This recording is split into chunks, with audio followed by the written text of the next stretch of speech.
जीवन में किस तरह के फल हमारे हाथ लगेंगे। वो जो ज्ञान देना था, जो चक्षु देने थे, मेरे से वेदव्यास ने नकार दिया धृतराष्ट्र ने ये कहकर, नहीं नहीं मुझे नहीं, मेरे मित्र को दे दो, इससे पूछता रहूंगा मैं। मेरे से वेदव्यास ये कहकर तू अभागा है, जो मुझे ज्ञान देना था, चल मैं संजय को देता हूं। इसलिए पूछता है। धर्म क्षेत्रे कुरुक्षेत्रे समवेता युत्सव मामका पांडवा शेव किम कुर्वत संजय। अरे संजय देख तो सही, युद्ध के मैदान में हो क्या रहा है, वहां से समाचार क्या आ रहे हैं। फिर संजय बताता है कि एक और 11 अक्षौणी सेना, दूसरी ओर 7। तो हुआ क्या, तो रोमांचित होते हुए बताता है संजय कि भगवान का पांजन्य का अद्भुत स्वर। अब भगवान पांजन्य फूंक रहे हैं, अपना शंख बजाया है। तो हुआ क्या, बोले कौरवों की सेना भयभीत होकर पीछे और पीछे होने लगी है।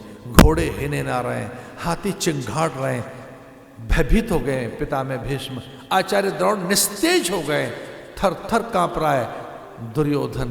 दुशासन को श्वेद आ गया है, पसीना पहुंच रहा है। और पांडव बोले वहां उत्साह है, बोले स्वर में ऐसा। और हां, तो पांजन्य का भैरव स्वर, जिससे विजय घोष कर दिया, बता दिया भगवान ने शंख फूंक कर कि विजय जिनकी हो रही है वो ये पांडव है। जिस रथ पर बैठा है वो, उस रथ की वल्गाएं स्वयं कृष्ण के पास हैं। ध्वजा पर हनुमान बैठे हैं और पूरी सेना का मनोबल, आत्मबल, बौद्धिक बल, शरीर बल इसलिए बड़ा है सबसे, क्योंकि वहां धर्म बल है और वो धर्म क्षेत्र है। या तो धर्म ततो जाए, ना धर्म की जय होने वाली है। आपके पुत्र हार जाएंगे।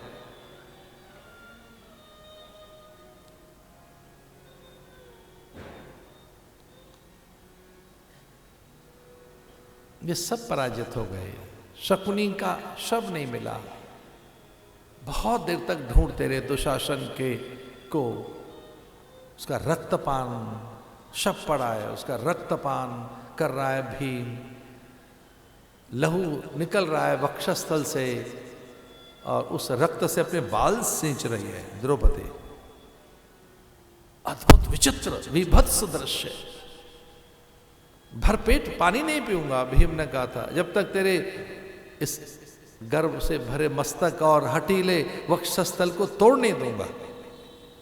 तने द्रौपदी को नग्न करने का दुस्साहस किया है, तने बाल खींचे हैं इसके, घसीटते हुए तू लेकर आया है। मैं धर्म से बंधा हूं, तेरे प्राण मैं लूंगा, पानी कभी नहीं पीऊंगा, प्यासा रहूंगा, प्राण रक्षा के लिए एक चुल्लू भर जल पीता रहूंगा। जब तक तेरी छाती का खून नहीं पी जाऊंगा, मैं प्यास नहीं बुझाऊंगा अपनी। प्रतिशोध, प्रतिकाम, भयानक दृश्य बता रहा है संजय कि तेरे बेटे की छाती का खून पी रहा है भीम। चुल्लू भर नहीं, अंजुरी भर भर कर अपने बालों को सींच रही है, क्योंकि जो एक बार बाल खुल गए फिर बांधे नहीं उसने, वैणी बंधन नहीं किए, वैणी नहीं बांधूंगी। क्योंकि सबसे सुंदर और जहां स्त्री का स्त्रैण और उसकी अस्मिता और उसकी शोभा, दीप्ति और उसकी आभा सुरक्षित रहती है, वो उसका मस्तक ही तो है।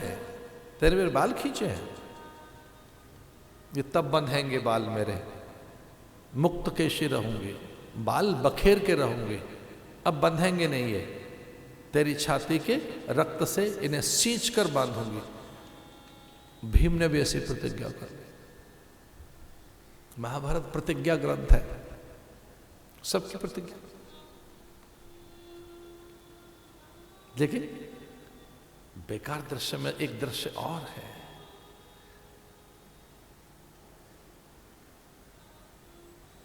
वो है युधिष्ठिर का राज्याभिषेक। पूरी धरा अनुगत है।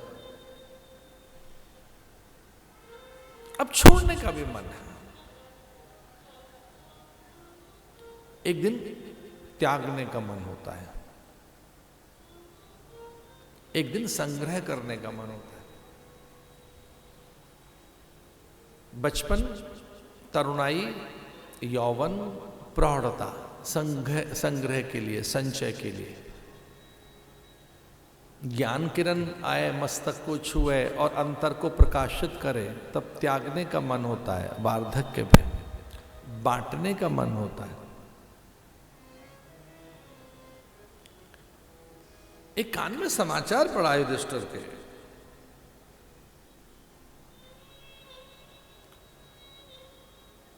उत्तरा ने पुत्र को जन्म दिया है, अंतिम पांडव। मन उछल गया।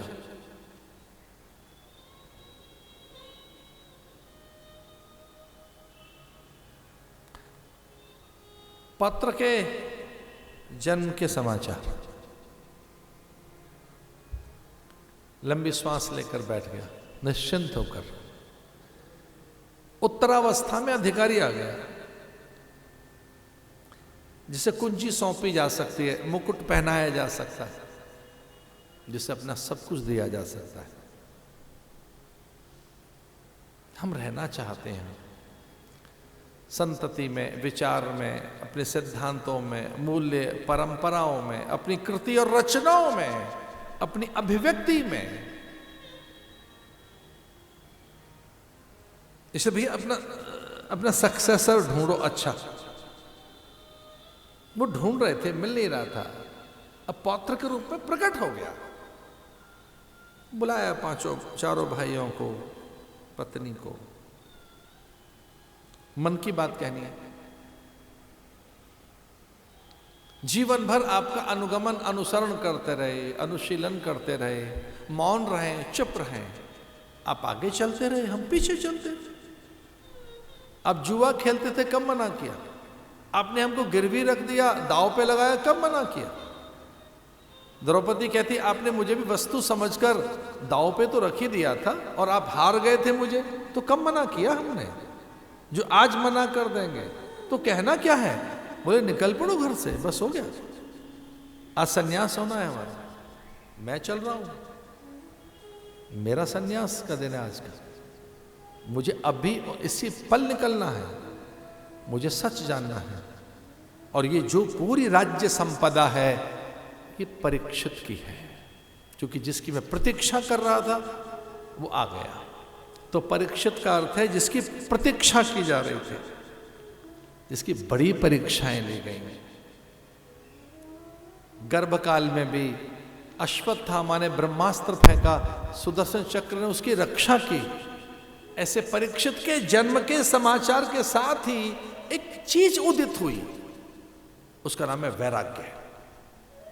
और ये बहुत बड़ा लक्षण है कि जब आप सच जानने के लिए एक आप अंगड़ाई लें, महातपो तप्यमान परिमिताहार एकांतशीली जड़ांध बगिराकृति। अरे भाइयों आओ, मेरे पास आओ। अब मैं एक भी पल घर में नहीं रहना चाहता। ये मेरा मुकुट उसके सर पे रख दो। ये सारा राज्य वैभव, दिग दिगंत में ये जो हमारी संपदा, भू विस्तार, इस पूरी धरा के हम एकमात्र स्वामी हैं। इस पूरी वसुधा के वैभव के एकमात्र भोक्ता हम हैं। मैं युधिष्ठिर समूची वसुधा का वैभव त्याग कर परीक्षित को देता हूं।